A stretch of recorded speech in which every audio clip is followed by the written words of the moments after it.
नमस्कार दोस्तों, आज हम करेंगे 20 फरवरी की शिफ्ट 4 का पेपर। चलिए फिर स्टार्ट करते हैं बिना देरी किए हुए। पहला सवाल है, कह रहा है सोनू अकेले एक इमेज को 125 दिनों में बना सकता है, मोनू 250 दिनों में बना सकता है। मोनू काम शुरू करता है और 75 दिनों तक काम करता है। सोनू शेष काम को कितने दिनों में पूरा करेगा। अब यहाँ पर देखो, दोनों लोग एक काम कर रहे थे, यानी कि एक इमेज बना रहे थे। हमने देखा कि 250 दिनों में, यानी कि अगर हम देखें तो 250 दिनों में एक इमेज बन रही थी, तो 75 दिनों में कितनी इमेज बनती, यानी कि 75 बटे में 250 इमेज बनती। 25 यहाँ 75, 25 एकम 25, यानी कि अगर टोटल काम एक मान लें, उसमें से 3 बटे में 10 हो रहा, तो बचा कितना काम, 7 बटे में 10 बच रहा है। अब यही से अगला भी कर लेते हैं, यानी कि सोनू एक मैच बना रहा था 125 दिन में, 7 बटे 10 मैच कितने दिन में बनाएगा, 125 का 7 बटे में 10 कर दो, तो यहां से डायरेक्ट आंसर आ जाएगा 12 सत्ते 84, 387.5 हो गया। ठीक है, यहां पर 10 था। अब यहां पर देखो, एलसीएम लेके भी आप कर सकते थे, वहां से भी बना सकते थे, बात वही। अगर आपका कॉन्सेप्ट क्लियर है, अगर आपका कॉन्सेप्ट ये सब क्लियर है, तो आपको ज्यादा लिखना नहीं पड़ता है इसमें। आपके ओरल कैसे करना था, जैसे 250 लिखा है तो आप 75 बटे में ये करते 250, यहाँ पर 25 75, 25 एकम 25, 7 बटे में 10 काम बचा है, तो यही हमें 125 का निकाल देना था, बात खत्म। इतना लिखना पड़ेगा अगर आपका बेसिक क्लियर है। तो नहीं क्लियर है तब तो फिर क्या है, बेसिक से जैसे एलसीएम लेके करते हैं उस तरीके से कर सकते हैं। अगला सवाल, 3 व्यक्तियों की वर्तमान आयु का अनुपात इतना है, 6 वर्ष पहले उनकी आयु का योग इतना था, तो उनकी वर्तमान आयु कितनी होगी। देखो ये क्या दिया गया था, योग 6 वर्ष पहले 3 लोगों का, यानी कि प्रेजेंट में 6 करके तीनों को बढ़ाएंगे तो प्रेजेंट में हमें इतना एक्स्ट्रा लाना पड़ेगा, यानी कि ये प्रेजेंट का हो गया हमारे हिसाब से 7 5 12 3 15, एक्स बराबर में ये हो गया, तो ये 18 प्लस का 87, यानी कि 8 7 15, 8 1 9 हो गया, यानी कि एक्स बराबर में क्या आ जाएगा, 15 सत्ते में 105, यानी कि 7 3 21 आंसर। अगला सवाल, एक गोले की त्रिज्या इतनी है, गोले का कुल पृष्ठीय क्षेत्रफल, गोले का कुल पृष्ठीय क्षेत्रफल क्या होता है, 4 पाई आर स्क्वायर, यानी कि 22 बटे में 7 और आर स्क्वायर। 11 का मल्टीपल हम देख सकते हैं, ये नहीं होगा, 8 1 9 नहीं होगा, 4 1 5 हो जाएगा, 6 1 7 ये भी हो गया, तो 22 बटे में 7, 35 बटे में 10 और ये 35 बटे में 10 हो जाता, यानी कि 7 पंजे 35, 5 दूनी 10 हो गया, और ये 11 हो गया। इधर करते तो 5 सत्ते 35, 5 दूनी 10 हो गया, 10 था यहाँ पर। ठीक है, 5 दूनी 10 हो गया, 2 दूनी 4, यानी कि 2 का मल्टीपल भी आना चाहिए था, तो 7 दूनी 14, यानी कि 154 आंसर लगा दो। ठीक है, तो थोड़ा सा कैलकुलेशन करनी पड़ी, बाकी तो आसान था। अब मान लो एक और ऑप्शन कट जाता तो हम जल्दी लगा लेते।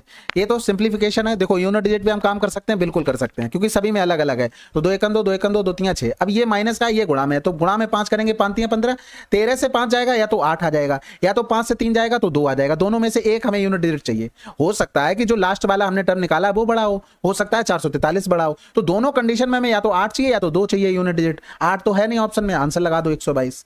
अगला सवाल, एक बस अपने निर्धारित समय से 60 मिनट देरी से रवाना होती है, लेकिन 300 किलोमीटर की दूर स्थित गंतव्य तक समय पर पहुंचने के लिए उसकी सामान्य चाल में इतनी की वृद्धि की जाती है। बस की सामान्य चाल हमको बतानी है। अब देखो, एक फार्मूला आपने पढ़ा होगा, डिस्टेंस बराबर में एस प्लस माइनस का एस डी अपॉन में हो गया एस डी इंटू में टाइम डिफरेंस हो गया। अब यहाँ पर डिस्टेंस हमको 3 दी थी, स्पीड हमें पता नहीं, और स्पीड में वृद्धि की गई, तो हम क्या लेंगे, प्लस का साइन लेंगे, और बटे में यही 10 आ जाएगा, और 60 मिनट देरी, यानी कि 60 मिनट हो गया। इसको घंटे में बनाएंगे तो 60 से भाग करेंगे तो 1 घंटा हो जाएगा, तो यहाँ पर गुणा भाग कर लेते हैं, ये तो कैंसिल आउट हो गया। इधर करेंगे, ये 3000 हो गया, और बराबर में एस, और ये एस प्लस का 10 हो गया। अब ऑप्शन हमें चूज करना है कि बस की चाल क्या लें कि हमें मिल जाएगा। तो देखो 60 तो ले नहीं सकते, हमें क्या लेना पड़ेगा, 50, तो 50 प्लस का ये 50 प्लस का 10 हो गया, यानी कि इसका गुणा करेंगे तो ये 60 हो गया, 60 गुणे में 50, यानी कि आंसर क्या आ गया, 3000 आ जाएगा, सेटिस्फाइड हो गया, यानी कि 50। ठीक है, तो ये फार्मूला पता होगा तो अच्छे से कर लिया होगा। अगला सवाल, x1 x2 और x3 एक काम को इतने इतने दिनों में पूरा कर सकते हैं। तीनों ने एक साथ मिलकर काम शुरू किया, लेकिन x2 ने काम पूरा होने से इतने दिन पहले काम छोड़ दिया। काम कितने दिनों में पूरा हुआ, तो सबसे पहले 90 45 और इधर हो गया 675 अपॉन में 10 लिख सकते हैं, यानी कि अगर इसको और फर्दर करना चाहे तो 5 दूनी 10, 5 एकम 5 हो गया, 1 बच गया, फिर 5 दूनी 10, 5 3 15, 55 25 हो गया। अब यहाँ पर देखो हमें एलसीएम लेना है। अब एलसीएम ऐसे लेंगे, देखो 9 में ये भाग चला जाएगा, 55 25, 5 चौको 20, यानी कि 3 पंजे 15, 3 चौको 12, 135, यानी कि 1350 एलसीएम ले लेते ना, तो ये 15 हो जाएगा। ये करेंगे तो ये 3 हो जाएगा, यानी कि 30 हो गया। ये करेंगे 135, यानी कि ये 20 हो गया। अब x2 ने इतने दिन पहले छोड़ दिया, यानी कि इसने भाई साहब हरकत कैसे कर दी है पहले जाने की। इन्हें बुलाओ, कहना भैया आओ, तुम अपना इतने दिन पहले जा रहे हो, उतना काम और लेके आओ। तो इनकी इफिशिएंसी 30 थी, ये कैंसिल आउट हो गया, 3 पंजे 15 हो गया, 13 3 39 और 1 40।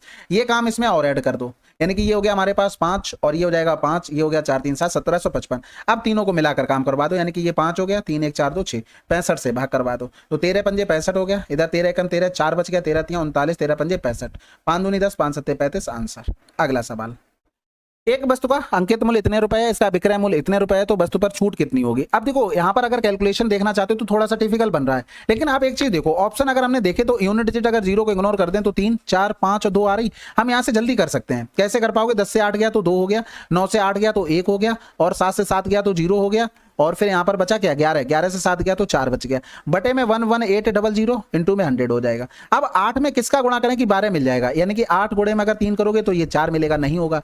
8 गुणे में 4 करोगे तो 2 मिल गया, हो सकता है। 8 गुणे में 5 हो रहा था, यहां से तो 8 पन्ने 40 हो गया। अब फिर ये अगर 40 जीरो आ गया हमारे पास, तो ऊपर तो जीरो है नहीं कि जिससे कैंसिल आउट कर पाओगे, तो ये तो हमारे पास इस वजह से कैंसिल हो जाएगा। और फिर 8 दूनी 16 यानी कि ये 6 हो गया, ये भी कैंसिल आउट। तो आंसर कौन सा हो गया हमारे पास, सेकंड नंबर हो गया। इसके अलावा कैलकुलेशन कर लेते हैं, यानी कि 4 से कटेगा क्या, नहीं 2 से काट लो, 2 दूनी 4, 0 0 2 छक्के 12 हो गया, 2 पंजे 10, 2 में 18 हो गया। अब यहाँ पर 59 आया, यानी कि अब ये बन गया हमारे पास क्या, ये बन गया हमारे पास प्राइम नंबर। तो प्राइम नंबर काटने के लिए हमें कुछ नहीं, ऑप्शन का सहारा लेना होता है। ये लिखा था ऑप्शन का सहारा लो, सब में 3 आगे लिखा था, 3 नेम 27 और 3 पंजे 15 2 17, 10 से 7 गया 3 हो गया, और 9 से 7 गया तो 2 हो गया, उतारा लिया 6, फिर 4 पंजे 20, 4 नेम 36 हो रहा है। अब ये इसलिए करके दिखाया, इस तरीके से सवाल भी होते हैं, ऐसा नहीं है कि आप कुछ भी करके चले आ रहे। अब बाई चांस अगर ये दे देता 24 34 44, तब हमें एक ही बार चेक करना पड़ता, 3 मिल गए आंसर लगा दो।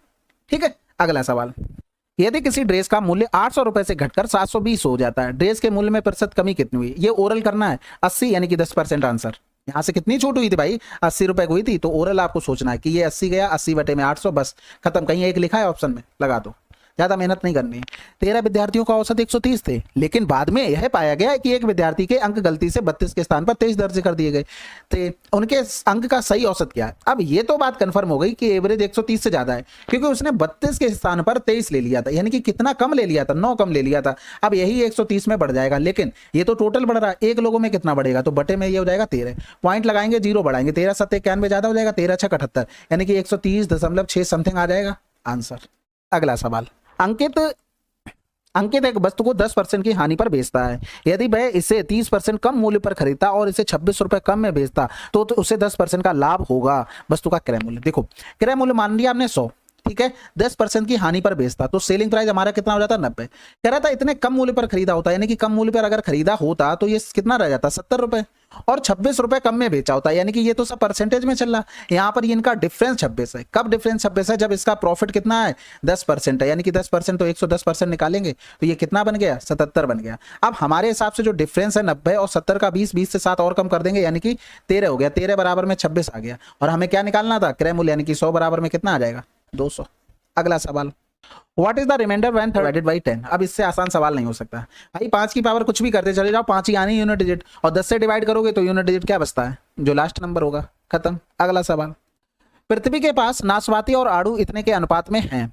सेलीन क्या नाम लिखा है भाई, सेलिन के पास नाशपाती और आड़ू इतने अनुपात में है, विक्रम के पास नाशपाती और आड़ू इतने अनुपात में है, किसके पास नाशपाती और आड़ू अधिक अनुपात में है। अधिक अनुपात का मतलब देखो, क्रॉस चेक कर लो, या तो आप ओरल कर लो, 10 3 13 हो रहा है, इधर 7 2 9 हो रहा है, इधर 5 2 7 हो रहा है, यहां से तो नहीं समझ में आ रहा। अब इनका गुणा करो, 10 9 90 हो गया, 13 7 91, किसके पास आए, अभी इनके पास ज्यादा है, इनका गुणा करेंगे ये 49, इनका गुणा करेंगे 9 पन्ना 45, किसके पास ज्यादा है, इनके पास, यानी कि इसके पास सबसे ज्यादा है, तो ये कौन था दूसरे नंबर पे, सेलिन, बात खत्म। इसी तरीके से क्रॉस प्रोडक्ट करके ही हम बता पाते हैं कि किसका रेशियो पूछता है ना, बड़ा छोटा कौन सा है, तो इसी तरीके से हम निकाल सकते हैं। अगला सवाल, 22 विद्यार्थी की एक कक्षा का औसत भार 42 है, यदि कक्षा में 33 केजी और 39 केजी भार के 2 नए विद्यार्थी शामिल हो जाते हैं तो 24 विद्यार्थियों का नया औसत क्या होगा।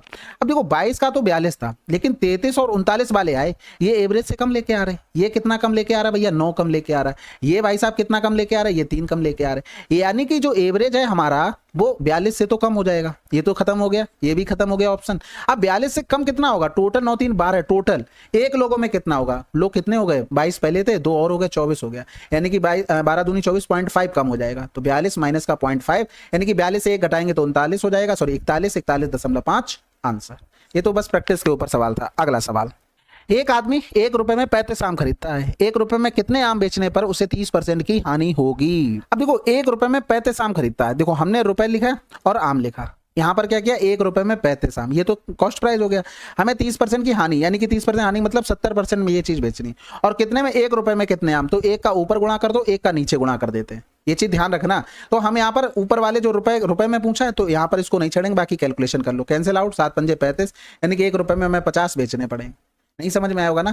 अब यहाँ पर देखो, ये तो समझ गए होगे ना, 1 बटे में 35, ये क्या बन गया, ये बन गया है एक फल का प्राइस, यानी कि एक ही फल के प्राइस में हमने क्या किया, हानि निकाल ली, यानी कि अगर हानि निकालते तो इतने रुपए में एक का प्राइस होता। अब 1 रुपए में कितने होंगे भाई, ये एक फल का प्राइस आ गया इतना, यानी कि ये प्राइस है 1 का, तो हम निकाल लेते हैं 1 रुपए में, ये प्राइस था टोटल एक का, तो 1 रुपए में कितने होंगे, तो 1 बटे में ये हो जाएगा हमारे पास 70 और ये पहुंच जाएगा 35, ये गुणे में 100, तो 70 ये हो जाएगा 5 बार यानी कि 50 आ गया यहाँ से भी।